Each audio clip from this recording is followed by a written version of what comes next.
right, Buckeyes, we are back on the Ohio State Buckeyes on SI YouTube channel. It's Anthony Moeglin. It's Kevin Woidke back for another episode of the Buckeye Breakdown podcast. It's been a minute. We've been bouncing around doing a lot of stuff here as the Ohio State offseason has been underway. A lot of things are happening down in Columbus. But, Kev, before we get into that, like we said, it's been a while since our fans have heard from us. What's been going on? What have you been up to as summer's getting kicked off here in Northeast Ohio for us? Well, just enjoying summer, enjoying being an adult because, it's definitely cracked up to be. You're very convincing when you say that. No, it's fun. It's just a lot of golf, a lot of work. It's a nice time to get out and meet people out and about. Do what you got to do to get some business in the door, and it's a good time. There we go. And finally, the weather's starting to turn a little bit. It was fall for like the whole month of May, but you're out getting that swing right, and getting ready. Most importantly, daydreaming about Saturdays in the shoe, about the pigskin flying through the air. So we have some time still before then, right? Ohio State season doesn't kick off until the end of August, right? With that big marquee matchup between the Buckeyes and the Texas Longhorns in Ohio Stadium. And Kev, we have a couple topics on this side of things, but I didn't even prep you with this. I tried not to do this, but I want to get your raw reaction to Texas saying, hey, we're not going to play at night in the shoe. We're going to keep this thing at noon. We didn't get to talk about it when it dropped, but I'm sure you had some thoughts about Sark and the boys keeping that kickoff during the daytime in Columbus, Ohio. Absolutely. No, I don't blame them. They don't want any added juice. As somebody who will be at the game, also kind of happy. But it is an interesting dynamic to kind of add to the I don't know if mundane, but like it's giving a motivation. They're like, yeah. I don't know, but I'm assuming that they're spinning it as, hey, these guys don't want to play us no matter, like they want to try and catch us when we're still asleep, which I get it. And I'm kind of surprised because you got the hour time change. There's a difference between playing at noon versus 11. Mm-hmm. And most of those central time zone games happen at 4:30 anyway. So, 3:30 our time, 2:30 their time. So it's kind of interesting by them, but hey, you know what? It's what they wanted to do. They didn't want a night. I also do get it. And coming up with the national championship night game probably would have been nuts. Yeah, I couldn't have heard, but for Arch Manning's first start too, of like, hey, in the shoe. It while it is, I'm sure you were had some maybe a more passionate thing if we would have been able to talk about it right in time. We've known you when you get a little fired up. We know what that brings. But I think you're right. Like it makes a lot of sense. That Texas is like, hey, we're going to keep this thing at noon because we saw it last year during that Tennessee game. Like for the first time all year, they had a night game, and the atmosphere was like the coolest, most electric place you've ever seen. And there's no opponent in their right mind that wants to go into that hornet's nest to deal with not only one of the best rosters in football, but an amazing environment when it is that way. But I think we do agree on this, on one thing for sure, that the big noon kickoff is horrible, and whether we want to be at the game at noon or not, it does suck that every single good game is at noon. Well, yeah, I mean, hey, we do play Ohio, 7 o'clock. Oh, big one on Peacock. No, it's just I get what Fox does with, hey, we're big noon. It's the first game. It's the biggest game. All that nonsense, which I get it. I mean, you gotta make your buck somewhere or the other, but at the expense of there's other teams that can play at noon. Mm-hmm. There's other teams in the Eastern time zone that can play at noon. I'm sorry that they're not good enough to play at noon, but why is Alabama not playing at noon? Oh, because they don't want anyone to know that Caleb DeBoer isn't the coach everyone thought he was. Oh, why isn't Florida State playing at noon? Because when they do, they lose in Ireland. Like, why? Well, where's Clemson? I don't know. They finally got a transfer. Like, I mean, that's just what is the fact. And we're the only Eastern time zone team that isn't losing to Bowling Green. Like, I mean, that's the other one. Like Notre Dame, maybe, but like, it's frustrating. And who cares? For Notre Dame fans, don't care what time they play at. Yeah. I mean, that's just them. They just expect to have a Cleveland Browns type season every year. Where, I mean, I've been in that stadium.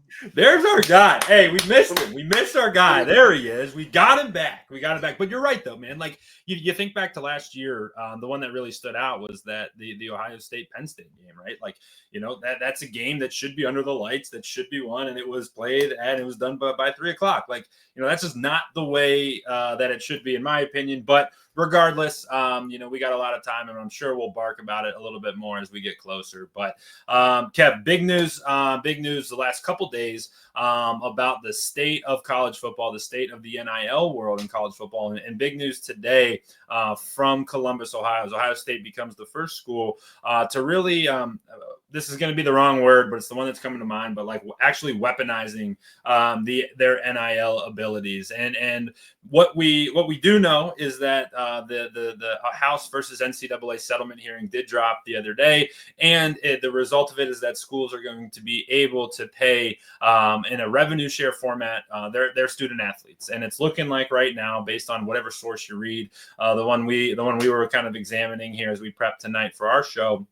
Was through CBS, and it is reported that there's going to be each team's going to have a salary cap around $20.5 million. I'm sure there's going to be many things that are going to shake out over the course of the next couple months. But what we do know is that Ohio State formed the first ever, collective, interior collective that's actually a part of their athletic department, and it's called the Buckeye Sports Group. They're partnered with Learfield, and basically, Kevin, the way we understand it, and I would caution here to do some research on your own. This isn't going to be perfect, and we're going to continue to learn more as more details fall. But basically, Ohio State's now running all NIL deals through the athletic department, which I think for the kids is fantastic, and for the school, it's equally fantastic, because I think it eliminates the ability for the random guy at the end of the street who's a big Buckeye fan to say, "Hey, here's $100K out of my company thing that I'm just going to write off anyway.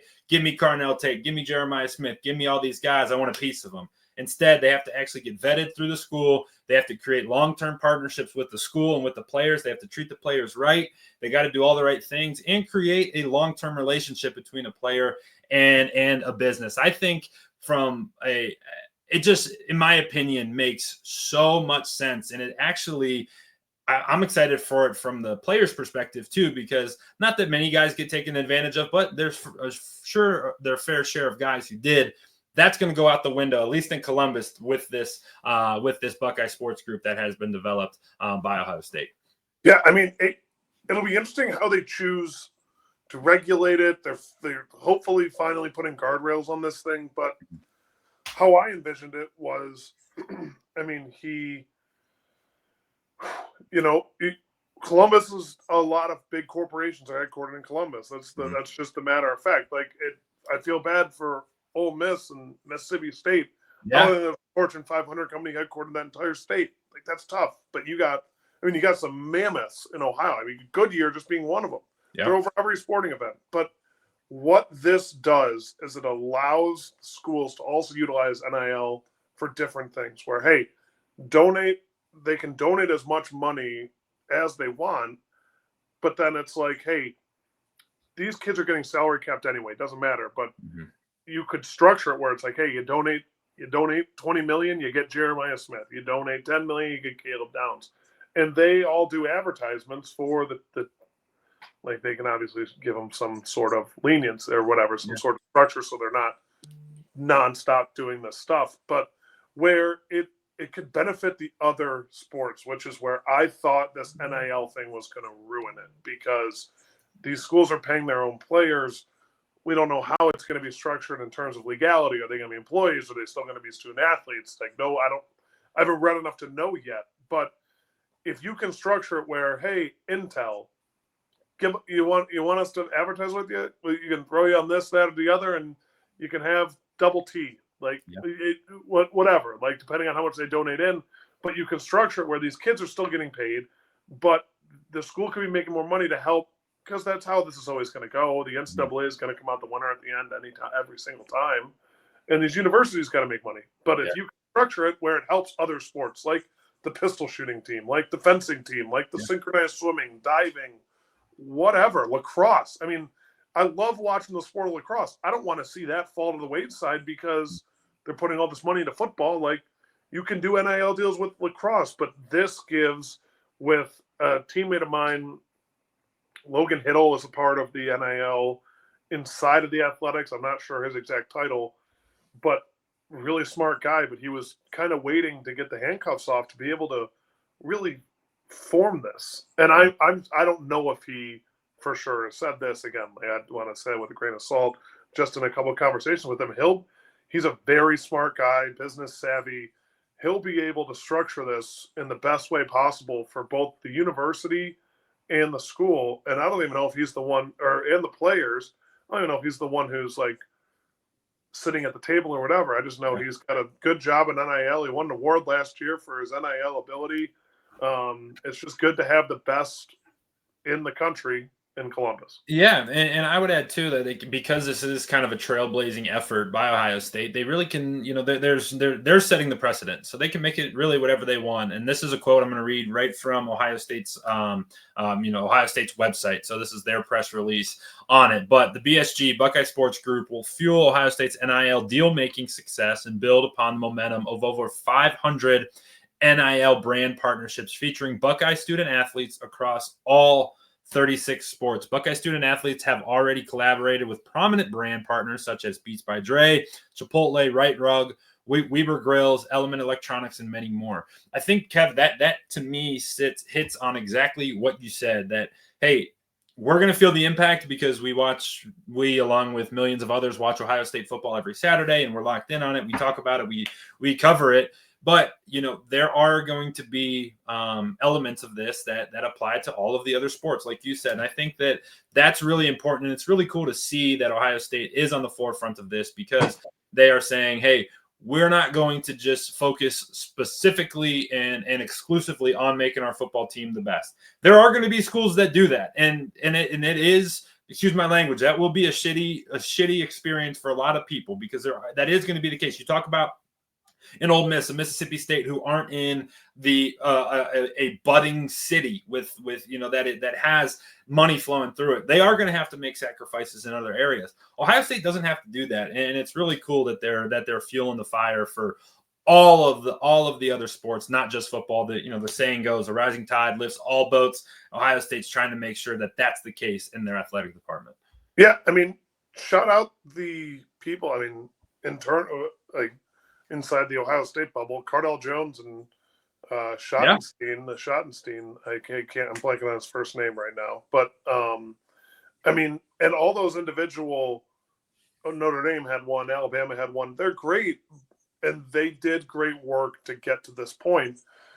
It's just, a company wants as much security as possible when they're putting this type of money towards something, and having the sureness of a university and it going, there is no middleman. It's not to the one foundation to the player getting vetted by the university on the way. It's going right to the source. It's cutting out the middle. And Kev, the dangerous part too in the whole NIL world was like, all right, let's say, Kevin, you were the stud left tackle that you once were. I'm your uncle who, hey, I'm going to get a piece of this. Hey, Kev, I got you, dude. I got you. I'll get us. And then, then you got a ton of hands in the pot. You got people stealing from these kids, all sorts of stuff that all are, I would say this cautiously, but first world problems. Those are all champagne problems, right? You're getting paid a boatload of money. There are issues involved with that, but those can grow. And especially as these kids, you would have gave 18-year-old me, $10 million, $2 million, $1 million, like, just issues, just total issues because it's hard to do. That's a hard thing to do. Now, mind you, they're getting all this money and they have all the fame and all this stuff that sometimes kids aren't accustomed to having and probably aren't ready to have. And that's a huge responsibility for these young kids. And I think that this, and we can get off the topic now because we don't want to, drill it into the ground here. But But I think it's really good. And as more information comes out about it, the implications of it, all that stuff, we'll obviously continue to monitor that, because I think it's really cool that Ohio State is at the forefront. So, Kev, switching topics here, going into a more football specific half of the show here. I wanted to talk about what a summer workout looks like for the Buckeyes, right? What does a Buckeye football player go through? Because you kind of, from a fan's perspective, once you get to the spring game, it's like, all right, nothing happens until August, until August when camp starts. But that's truly not the case, man. We've lived it. You lived it as a Buckeye. I never played at that level, but it can't be a lot of fun, and those workouts have to be pretty darn intense as Ohio State's working through June and July and early August here. Yeah, no, it's a job. That's the only way to put. I mean, it's definitely easier. I mean, you got less on your plate. You do. I mean, depending on what age group you fall into, depends on when you lived. If you're a freshman that shows up, either just showed up or will show up in the next few days, you are. I mean, you're in at 6 a.m. or actually, no, you're in at 1. You work out at the end of the day. So it's like 12:30, 1 o'clock is that group. Everyone else falls in the other 3 groups. And that depends on if you have a job, if you have an internship, or if, you have class. And they take a class or 2 in the summer. Mm-hmm. But it's not as bad as the winter workouts, but man, is it not easy. Like Columbus, there is no breeze. There are no trees. It is humid. It is hot. You're on the turf. You're on the grass or the turf. You're in the indoor, which for some reason miraculously was always broken AC when I was there. I don't know if that was accurate or not, but you're sweating out everything. Demons from the weekend. You're sweating out. Fluids left and right. No, not me, of course not. But it's also, hey, it's a time to beat your body into shape. Yeah. They got these boxes you push. They got these giant wooden sleds you push. I remember my first day there. We show up, we eat lunch. With our parents drop us off, we eat lunch. We go get situated. We get changed into our workout clothes, and we go through a mini physical. I don't know if I said, but then we do a workout, and I threw up. I remember this playing this day. Threw up in the first workout, right in the trash can, or was dry heaving because I didn't have any fluid in me because I was so nervous and didn't eat lunch. And I went back out and pulled Coach Parker, who was a lineman in his time. And what the polling was someone sat into a basket. And it's like a wooden box, probably 4x4s on each side. There's a rectangle, and someone sits in it, and then someone of equal weight grabs a harness and pulls you while you're on the ground, and then you switch, and then pull, and then you switch. I couldn't pull Grant Schmidt anymore, and I just ran over the trash can, and then I finished the workout. And by finishing with Coach P, I earned his respect, but it was not easy in any capacity, but that's that first workout. They try what they call de-recruiting. So they're getting ready to get in the de-recruitment process where, hey, we're going to knock you down some pegs. Some of them walk in with, hey, I'm here to work. I don't care what my stars were. I don't care what this was. I don't care what that was. Other people show up like, hey, I am hot this. I am hot that. And you're not.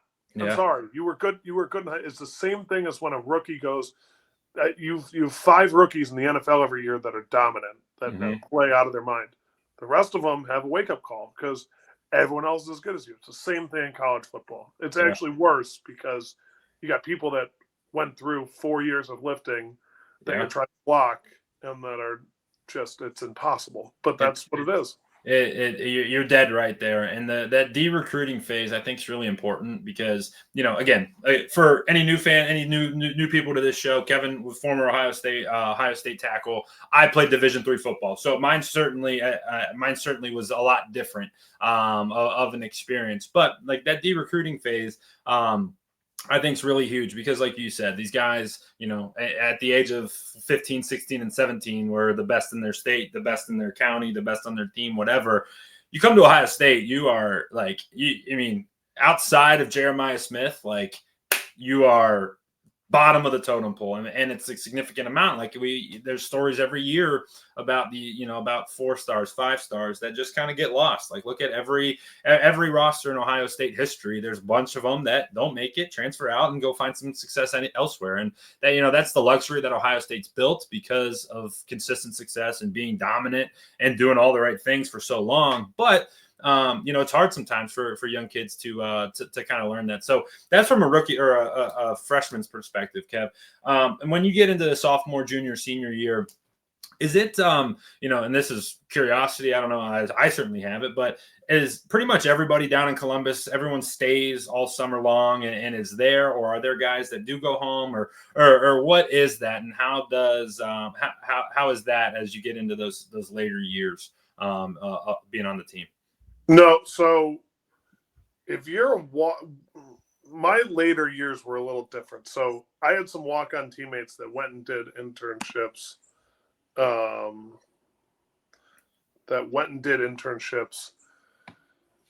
what was it? Like Brock Davin's one that stands out to me. He went and did an internship with Goldman Sachs, and sometimes that involves leaving for a week or two. I am almost positive he wasn't gone for that long. But then there were other people that were like, the older you get, the more leniency you get, in the essence of like some people need to work to make it work. Trey Forte worked to make it work. He wanted to keep playing and took up a job because he had to pay his way through college. And you know what? When you set out your budget for your 4 years, you're not really budgeting for that class in the summer. Mm-hmm. That's the hard part, but that's the reality of being a walk-on. And walk-ons are kind of dying, which is tough. But it's the also other fact where it's hard to be a walk-on, and now it's down to 105 players, and you got 85 scholarship guys. We had like 130 guys on the teams. You're losing like, I don't know, 25 people, which is what's tough, and that's hard. But that's the reality of the situation. And there's some people that will join the team from a MAC school that are a walk-on. But I'm going off the rail. You get used to it, but you're all down there. And then once you get older, you get to start having fun. Yeah. As an adult, once you hit a certain age requirement, you start having fun as an adult. I was lucky enough to have the old patio down there, right near all the houses that everyone lived in. And you have on a Friday night an older I'll tell you what, man, or a birthday, or it was fun down there in the summers because no one else is down there. Dude, you're so right. You're so right. At a much smaller level, that Friday workout would hit so hard because you just knew that, hey, you got your week's worth of work in, and it was time to just go chill out, relax, do whatever you want to do. But it was like, all right, work is done. Hay is in the barn. Close that door, and go. I think that actually is funny.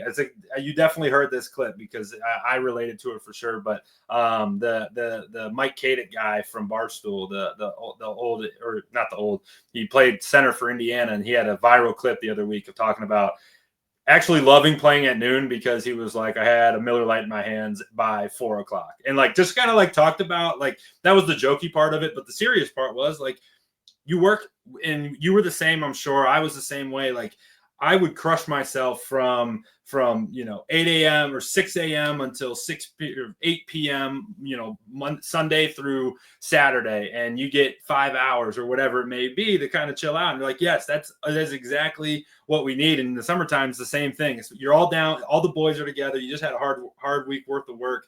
And I agree with you, man. It was those junior, senior years being on campus. I lived up at school where I played, and like, yeah, in the summertime it was the best. You go get your workout in, and then it was party time. You go figure it out, and get into trouble there. Yeah, you'd be a college kid. It's the only time you feel like a real college kid. Yeah, that you get a month or a week in January where you can go out on a Thursday night because all the workouts are discretionary, which is like go if you want. And when you get older, you can go if you want. When you're younger, you got to do like the stuff like you do in any job, or you got to do the extra 20 minutes at the end of the day while the boss is still working there late, so he sees you. But in reality, you've just been scrolling on Twitter, or playing buddy in like online chess or whatever you want to do. But should we say hi to our bosses now or later tomorrow when they see this? Yeah, who knows? My boss, the football guys, who knows? He might see it, but like, He knows what I'm doing.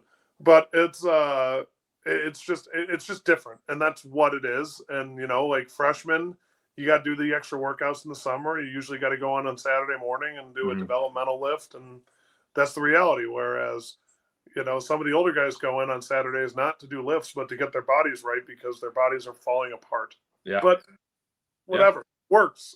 It's how college football has been since I was there. It's how it was before I was there. It'll definitely change as people get softer as the years go on. I mean, I was the beneficiary. One of them losing out 2 days, and it was great. Then put on wet knee braces and stuff. Oh, dude. And it was great.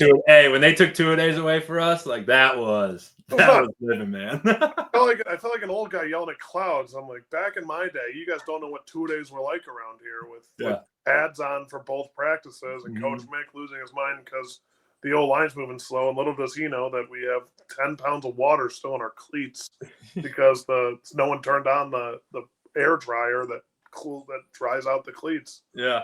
Oh man, it's the good old days. But I will say this: that's where it's this time of year, right, where you really build that team, that team chemistry you talk about. Like that stuff's built now. Like you build those friendships, those lifelong friendships, man. I know that I still got my boys from college, and we would go, we'd wake up in the morning, everyone would go to their jobs, we'd come home, we would all change into our workout clothes, we'd all go to the gym, we'd be at the gym for 3 hours, we'd get on the field, we'd go run, we'd come back, we'd cook a big dinner, and we would just hang out. Like you do those, and I say that now, and I miss the heck out of it because those were the days, man. And when you're in it right now, you definitely get your work in, and then you get going there. So we definitely just took a trip down memory lane. I think both of us did. And as you can tell, we wish we could still play some football. But for Ohio State, man, it's pretty much been all good vibes, as it should be throughout this offseason. You obviously come off that historic national championship run. And things have just consistently gotten better. Like nothing's gone south at all. And one of those things is that this Ohio State recruiting, the machine, if you will, is just continuing to roll as Ohio State is working on their 2026 class. And yesterday got a massive one. Favor Key from Delaware, Ohio. Keep staying home, 4-star running back.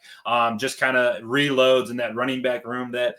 Dude, after this year, like you're going to have one transfer, and then it's going to be all Buckeyes. It's going to be James Peoples. It's going to be Bo Jackson. That's a name you should hear. You should remember from Cleveland, Ohio. And now you got guys in there that are young, that are awesome, have great potential, and are going to continue to carry that torch in the backfield. That's exciting. They keep getting receivers. Chris Harris Jr. Is coming to Ohio State. He's a 5-star guy, one of the top recruits in the country. He's going to be fantastic. And they're bringing in the best offensive and defensive linemen, man. It is impressive as heck what they're able to do week in, week out, year in, year out on the recruiting trail. I mean, yeah, I'm looking at this, and I'm just looking at the 247 Sports. Mm-hmm. The part that I like the most is, I mean, people are clamoring about it. The 2 top tackles in the state of Ohio are going to Ohio State. Maxwell Riley and Sam Greer. Hoban kid and Avon Lake kid. And I mean, it's great to see that those guys are staying home. I mean, and then we got the Glenville kid, Sincere Johnson, who's projected Ohio State. Who knows how that's going to shake out? Mm-hmm. But think about the top 3 trench guys are all Ohio State guys. Yeah. Then you get to the next one is a kid going to Buffalo, and that's it. But the 3 trench guys in the state of Ohio are staying in Ohio, which is huge, I think, personally, because that's where you build the team. You saw it this year. You saw Jack Sawyer. You saw Seth McLaughlin. We were talking about it. These guys, that's what it is. And, I mean, you have the big plays of Caleb Downs. You have the big plays of Jeremiah Smith. But when they're not making big plays, you got to lean on those trenches, because if those guys aren't – if Ty Hamilton and Tyleek Williams aren't taking up 2 blockers each, Sonny Styles, Caleb Williams, they're not getting in there to make tackles. Mm-hmm. Cody Simon, that's the job of D lineman. And then the job of the O lineman is to make holes for Quinshon and Travion to get drafted in the second round. Yeah. And that's where it starts at home. You got to build at home. You got to get kids who understand the toughness needed to play in the state of Ohio. And that's two examples of it right there. And Kev, I'd also add too, like the pride behind being an Ohio State Buckeye. Like, you grew up, I grew up. You watch Saturdays in the fall, and these kids for sure. Like, your dream is to wear the scarlet and gray. It's to get the Buckeyes on the helmet. It's to do all those things, and you have to be the best of the best to do it. And when you have the opportunity to do it, I think that it's amazing, and it's so important that they do bring these guys back. I would say the one knock, if you will, there's a couple knocks, but one of the major knocks in the Urban Meyer years was like all his recruiting classes were great, but they were all like national recruiting classes, and there was a really specific focus on getting back to Ohio, getting back to those roots, build this team through Ohio. And they're doing that. 6 out of their current recruits right now, 6 out of their current commits right now are from the state of Ohio. Obviously, you talked about Greer from Hoban, Riley from Avon Lake. Then you got Akey from Delaware.